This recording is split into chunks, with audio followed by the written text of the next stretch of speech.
Taste the Daily.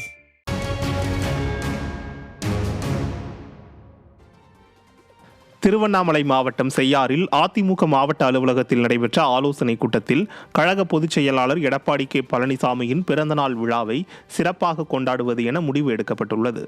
செய்யாறில் வடக்கு மாவட்ட செயலாளர் தூசி கே மோகன் தலைமையில் நடைபெற்ற ஆலோசனைக் கூட்டத்தில் சிறப்பு அழைப்பாளராக கழக அமைப்பு செயலாளரும் அதிமுக முன்னாள் அமைச்சருமான முக்கூர் சுப்பிரமணியன் கலந்து கொண்டு அதிமுக பொதுச் செயலாளரின் பிறந்த நாளை சிறப்பாக கொண்டாடுவது குறித்து கழக நிர்வாகிகளுக்கு ஆலோசனைகளை வழங்கினார். இந்த ஆலோசனைக் கூட்டத்தில் அம்மா பேரவை மாவட்ட செயலாளர் சத்தியவாடி பாஸ்கர் ரெட்டியார், கழக எம்ஜிஆர் மன்ற துணை செயலாளர் ஜாகிர் ஹுசேன், மாவட்ட அவைத் தலைவர் TKB மணி உள்ளிட்ட கழக நிர்வாகிகள் பலர் கலந்து கொண்டனர்.